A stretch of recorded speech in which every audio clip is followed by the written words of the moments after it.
¿Qué tal? Hoy arranca un nuevo análisis profundo y tenemos sobre la mesa una investigación que verdaderamente cambia la perspectiva sobre cómo funciona el cuerpo humano. Hola, ¿qué tal? Y pues vaya que la cambia, ¿eh? Es un tema fascinante. Sí, totalmente. Vamos a adentrarnos en un estudio recién publicado ahora en febrero de 2026 en el Journal of Personalized Medicine. El título oficial es Deficiencia de vitamina D, obesidad y parámetros metabólicos en adultos mayores chilenos. Y bueno, hay que destacar que es un documento fundamentado en los datos de la Encuesta Nacional de Salud de Chile, la versión de 2016 a 2017. Exacto.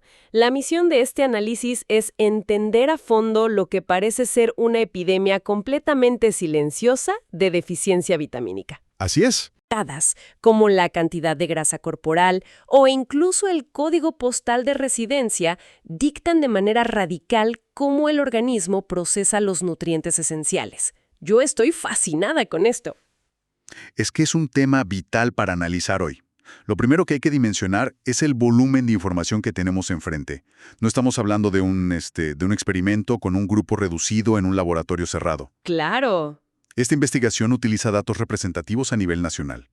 Al aplicar los factores de expansión demográfica, los resultados de este estudio reflejan la realidad metabólica de más de 1.750.000 adultos mayores. ¡Qué locura! O sea, ¿más de 1,5 millones de personas? Exacto. Eso nos proporciona una radiografía monumental, una ventana inigualable para observar cómo está envejeciendo toda una población y qué está fallando a nivel celular a gran escala. O sea, estamos viendo el panorama completo. Y algo fundamental antes de arrancar es que, para quienes nos escuchan, hay que entender que esto va mucho más allá del consejo típico de hay que tomar unos minutos de sol o hay que comer bien. Totalmente. Va muchísimo más allá. La evidencia aquí nos muestra que el cuerpo humano tiene la capacidad de comportarse literalmente como una trampa, como una esponja que absorbe nutrientes y se niega a soltarlos, por más que uno intente compensarlo. Ok, vamos a desmenuzar esto. ¿Por dónde se empieza a entender la verdadera magnitud de este problema metabólico? Pues el punto de partida ideal es redefinir el concepto mismo. Aunque todo mundo la conoce como vitamina D, desde el punto de vista médico y biológico actúa mucho más como una hormona. Ajá, una hormona. Sí, su impacto llega a casi todos los sistemas del cuerpo. Existen dos fuentes primarias. Primero, la vitamina D2, conocida como ergocalciferol, que se obtiene de fuentes vegetales y de ciertas levaduras. Ok. Y luego tenemos la vitamina D3, o colecalciferol.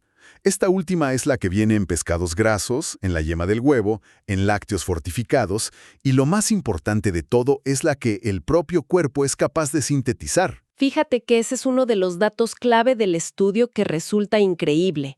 Entre el 80 y el 90% de todas las reservas de vitamina D en el cuerpo provienen de esa síntesis natural en la piel. Es la fuente principal sin duda. Y todo este mecanismo se activa cuando la radiación ultravioleta, los rayos UV del sol, entran en contacto con la piel y transforman un compuesto que tenemos ahí llamado 7-dehidrocolesterol en previtamina D.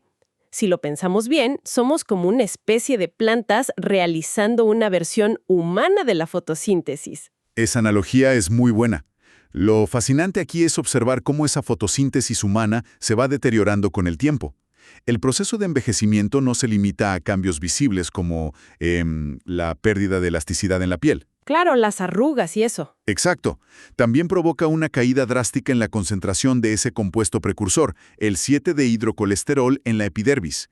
Esto se traduce en una pérdida severa de la capacidad de producción. O sea que la fábrica empieza a fallar. Sí. Si ponemos a un adulto mayor bajo el sol exactamente el mismo tiempo que a un joven de 20 años, la producción de vitamina D en el adulto mayor va a ser solo una pequeña fracción. El panel solar biológico sencillamente pierde su eficiencia original. Y vaya que pierde eficiencia. Me pongo a ver las estadísticas del estudio enfocadas en la población de 65 años o más en Chile, y es una locura. A ver, el primer corte indica que el 88.3% de los adultos mayores tiene niveles iguales o menores a 30 nanogramos por mililitro. Así es. Ya desde ahí estamos hablando de niveles que médicamente se consideran subóptimos. Casi 9 de cada 10 personas no llegan al nivel ideal. Y ese es solo el umbral de lo subóptimo. Cuando cruzamos la línea hacia lo que se clasifica como deficiencia clínica, el panorama se vuelve mucho más crítico. Esta población presenta esa deficiencia clínica. Estamos hablando de niveles de 20 nanogramos por mililitro o menos. Casi el 60%. Para ponerlo en una perspectiva global, las estimaciones sugieren que a nivel mundial, más o menos un tercio de la población vive con algún grado de deficiencia de vitamina D. Ver que en esta población demográfica específica, la cifra salta a casi un 60% es una señal de alarma indiscutible. Es altísimo. Nos habla de un problema de salud pública de dimensiones enormes que está pasando desapercibido en los chequeos cotidianos. Pero espérate, porque todavía hay un escalón más abajo. El documento menciona la deficiencia severa. Resulta que el 21.9%, prácticamente 1 de cada 5 personas en ese rango de edad, está por debajo de los 12 nanogramos por mililitro. Es un nivel peligroso. Tener a una quinta parte de la población de la tercera edad con una carencia tan grave tiene que impactar directamente en la fragilidad ósea y muscular, ¿no? Sin lugar a dudas. Niveles por debajo de los 12 nanogramos por mililitro comprometen la absorción de calcio, aumentan el riesgo de osteoporosis, de fracturas ante caídas menores e incluso se relacionan con una debilidad muscular generalizada. No es un simple número rojo en un análisis de laboratorio. Claro. Es una pérdida directa de calidad de vida y de independencia motriz para estas personas. Ahora, aquí es donde el estudio da un giro y rompe con la lógica tradicional, porque la primera reacción natural al ver estos números es pensar que los adultos mayores simplemente salen menos, se quedan en casa y por ende no les da el sol. Es la deducción lógica inicial. Sí, parece una simple cuestión de hábitos. Sin embargo, el análisis multivariado nos lleva por un camino muy diferente. Aquí es donde se pone realmente interesante. El hallazgo central demuestra que la obesidad opera como un factor de riesgo totalmente independiente para esta deficiencia. Es un punto de inflexión en la investigación. Los autores fueron muy rigurosos. Ajustaron los modelos estadísticos tomando en cuenta la edad, el nivel educativo, las enfermedades preexistentes y hasta qué tanta actividad física reportaba la gente. Ajá. E incluso, aislando todas esas variables, la obesidad se mantuvo firme como una de las barreras más grandes para mantener niveles saludables de esta vitamina. A ver, detente ahí. Uno pensaría que es pura cuestión de sedentarismo o falta de movilidad asociada al exceso de peso. ¿Cómo es que el peso corporal o la cantidad de grasa llega a dictar a nivel biológico cuánta vitamina D logra circular por las venas? El estudio detalla que estamos ante un mecanismo triple. Efectivamente, el primer componente es conductual. Estadísticamente se observa que las personas que viven con obesidad tienden a registrar una menor exposición a la luz solar. ¿Ok? Esto puede derivar de limitaciones en la movilidad o incluso de patrones de vestimenta que cubren una mayor superficie de la piel, reduciendo el área disponible para sintetizar la vitamina. Pero la verdadera revelación está en los otros dos mecanismos, que son estrictamente biológicos. ¿El famoso efecto esponja? Cuando leía esa parte, la verdad me voló la cabeza. Entiendo que la vitamina D es lipofílica, o sea que es soluble en grasa en lugar de agua. Por lógica, no viaja de manera fluida en un medio como la sangre, si hay una gran cantidad de tejido adiposo alrededor buscando absorberla. Es una analogía muy precisa. El tejido adiposo excedente en una persona con obesidad funciona como un inmenso reservorio. Secuestra literalmente a la vitamina D. ¡Wow! Entonces ocurre un fenómeno paradójico. La persona puede estar consumiendo alimentos fortificados, puede incluso estar tomando el sol adecuadamente, pero esa vitamina nunca llega a circular libremente por el torrente sanguíneo porque queda atrapada en la grasa corporal. O sea, el cuerpo la tiene. El cuerpo tiene el nutriente guardado, pero no está biodisponible para que los huesos o el sistema inmunológico lo utilicen. Es un cambio de paradigma completo sobre cómo se percibe la grasa corporal. O sea, tradicionalmente se enseña que el tejido adiposo es como la despensa del cuerpo, un simple almacén inerte donde se guardan las calorías que sobran por si algún día hay hambre. Exacto. Esa era la visión clásica. Pero leer esto deja clarísimo que es un órgano metabólicamente vivo, agresivo incluso, capaz de retener nutrientes cruciales y alterar el equilibrio químico general. Y falta el tercer mecanismo, que parece todavía más complejo. El tercer factor ocurre a un nivel molecular profundo y tiene que ver con la maquinaria de procesamiento del cuerpo.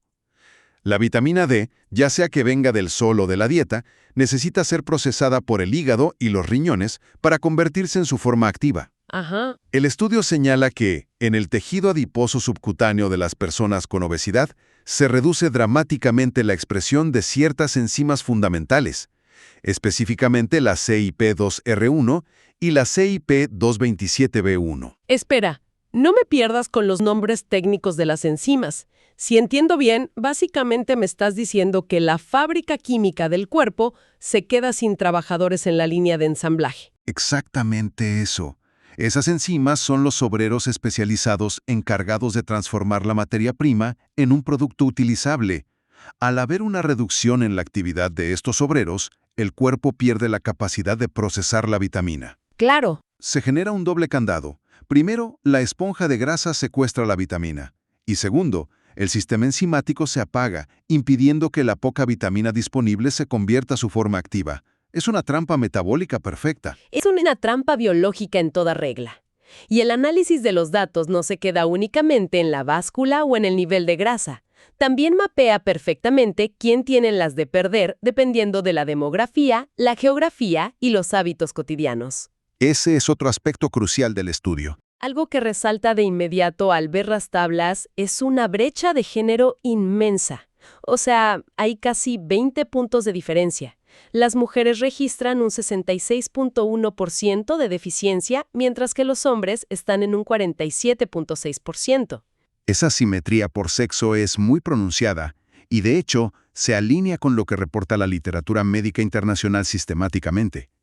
El estudio plantea 3 ejes principales para explicar esta diferencia. A ver. El primero abarca los factores socioculturales, donde se observa que las mujeres en esta demografía suelen tener menor exposición solar efectiva por diferencias en los patrones de actividades al aire libre y vestimenta. Ok, eso tiene sentido. El segundo eje es dietético. Los datos sugieren una menor ingesta de alimentos ricos en vitamina D en el grupo femenino. Y supongo que el tercer eje nos regresa al tema biológico de la composición corporal que acabamos de discutir. Así es la biología fundamental de la distribución de masa corporal. Las mujeres tienden naturalmente a mantener un porcentaje mayor de tejido adiposo en comparación con los hombres, quienes suelen tener mayor masa muscular. Claro. Al tener más tejido adiposo de forma natural, el efecto esponja del que hablábamos hace un momento se vuelve mucho más prominente, reteniendo una mayor cantidad de la vitamina en la grasa y disminuyendo sus niveles en sangre. Todo termina conectándose de una forma u otra. Pero hay otro factor que también determina el riesgo, y que, literalmente, depende de dónde esté parada la persona en el mapa. El código postal juega un papel crítico. Definitivamente. Al leer sobre la división del territorio chileno en macrozonas, uno se da cuenta de que la geografía impone sus propias reglas médicas. Si conectamos esto con el panorama general, la geografía nos imparte una lección fascinante de física ambiental.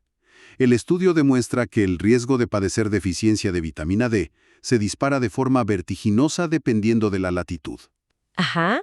Vivir en la zona centro, sur o en la zona austral de Chile multiplica el riesgo exponencialmente. El hallazgo más abrumador es que residir en la región austral incrementa el riesgo de deficiencia en 4.73 veces si se compara directamente con vivir en la zona norte del país. Casi 5 veces más riesgo. Eso es una locura. Literalmente la geografía te está jugando en contra de una manera desproporcionada, pero tiene toda la lógica física del mundo. Chile es un país extremadamente largo, de más de 4.000 kilómetros. Claro, el clima cambia drásticamente. No es lo mismo el sol cayendo a plomo en el desierto del norte que tratar de recibir luz solar en Punta Arenas, casi llegando a la Antártida. A medida que uno se acerca al Polo Sur, la inclinación de la Tierra hace que los rayos UVB entren en un ángulo tan agudo que la propia atmósfera funciona como un escudo y filtra casi toda la radiación que la piel necesita para trabajar, sobre todo en los meses de invierno. Es un fenómeno físico ineludible. Durante gran parte del año en esa latitud, el Sol simplemente no alcanza la elevación necesaria en el cielo para que la síntesis cutánea ocurra, por más que la persona intente exponerse.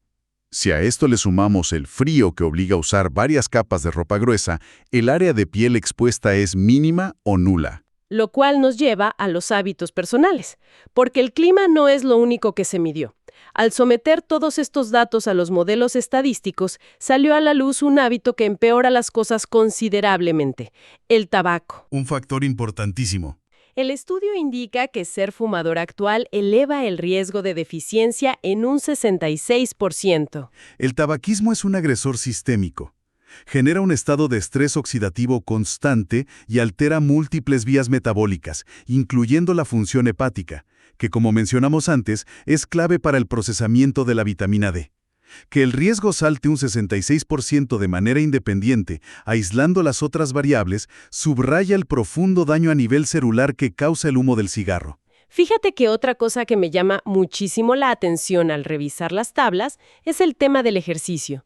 Uno naturalmente pensaría que alguien que se mantiene activo, que sale a caminar o hace algo de deporte, tendría un escudo protector contra esta deficiencia. Sería la suposición lógica. Pero en el análisis estadístico final, la actividad física no logró modificar el riesgo de manera significativa. No fue el gran salvavidas que se esperaba. Y eso nos abre la puerta a la sección más misteriosa de todo este documento. Hay un hallazgo, o más bien, una falta de hallazgo que choca de frente con lo que asume la comunidad médica mundial.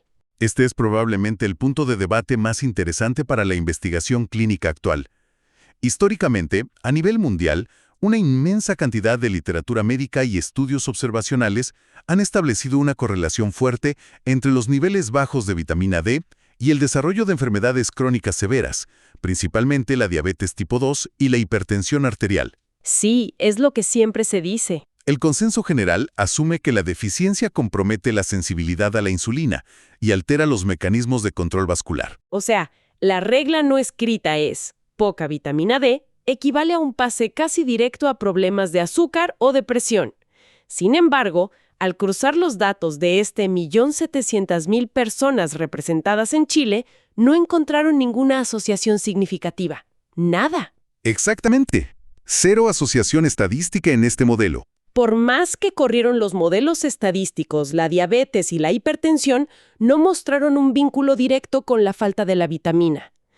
¿Cómo es posible que una muestra poblacional tan gigantesca contradiga lo que la ciencia global lleva años afirmando? Esto plantea una pregunta crucial sobre cómo la ciencia interpreta los fenómenos poblacionales masivos.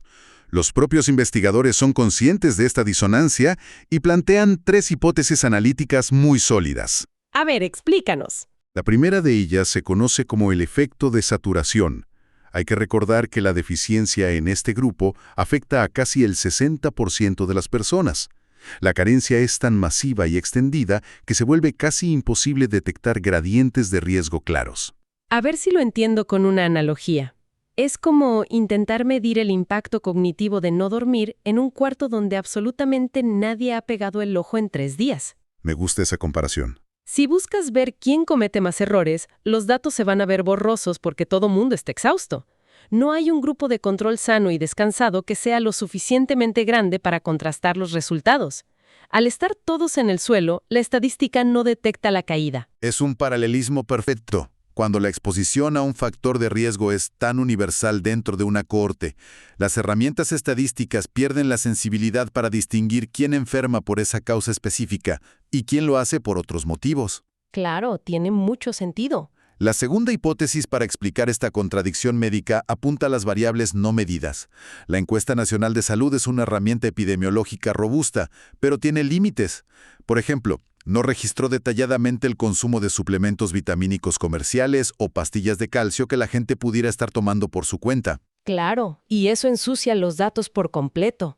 Alguien podría estar clasificado con vitamina baja en el análisis de sangre de ese día, pero quizá toma calcio o suplementos intermitentemente que protegen su metabolismo a largo plazo, enmascarando la relación con la diabetes o la hipertensión. Exactamente. Además, el estudio no midió variables bioquímicas complementarias como los niveles de la hormona paratiroidea, que interactúa directamente con la vitamina D en la regulación del calcio. Sin esa pieza del rompecabezas, el análisis metabólico queda incompleto. Falta información ahí. Y esto nos lleva a la tercera y quizá más importante explicación, la naturaleza del diseño del estudio. Estamos ante un estudio transversal. El clásico problema de la fotografía contra la película. O sea, un estudio transversal llega, toma una foto panorámica de la población en un año específico, en este caso 2016 a 2017, y anota lo que ve. Pero no es una película que siga a esas personas durante 20 años. Y ese detalle temporal es vital en la medicina. Al tener solo la fotografía, es metodológicamente imposible establecer una relación de causa y efecto. Claro. Si vemos a alguien con deficiencia de vitamina D y con diabetes en la misma foto, no podemos saber qué ocurrió primero.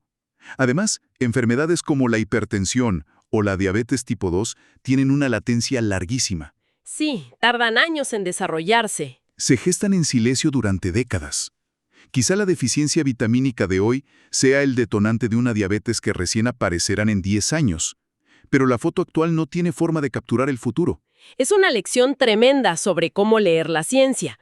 Que no se haya encontrado el vínculo en este corte específico de tiempo no significa que la relación no exista. Simplemente nos advierta que hay que ser mucho más críticos y no saltar a conclusiones absolutas basándonos en un solo ángulo.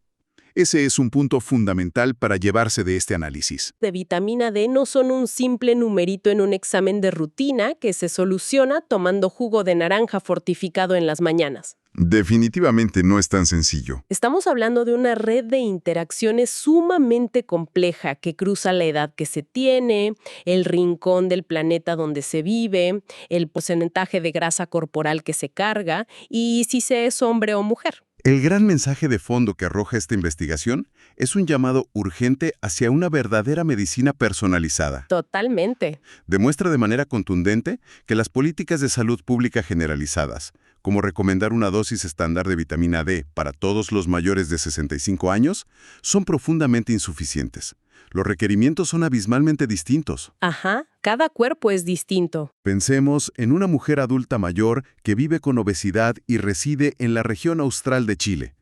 Ella necesita una intervención médica radicalmente distinta, probablemente con suplementación agresiva, monitoreo enzimático y control de peso progresivo.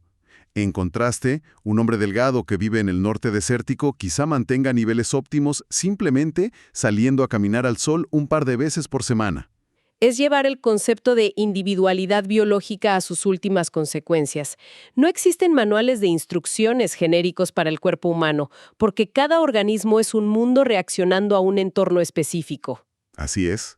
Y analizar todos estos datos inevitablemente lleva a un pensamiento que va un poco más allá de los números y los gráficos, pero que engloba todo lo que hemos platicado hoy. A ver, cuéntame. Si la especie humana evolucionó a lo largo de millones de años desarrollando una biología magistral para sintetizar hormonas vitales a partir del contacto directo con el sol, y al mismo tiempo evolucionó para almacenar grasa como un mecanismo impecable de supervivencia para las épocas de hambruna, ¿qué va a pasar con esa maquinaria antigua en el próximo siglo? Es una gran pregunta. Estamos viendo un estilo de vida global donde la existencia transcurre casi en su totalidad en interiores, bajo luz artificial, frente a pantallas, sumado a una crisis climática que altera nuestra relación con el exterior y un sedentarismo que aumenta las tasas de obesidad.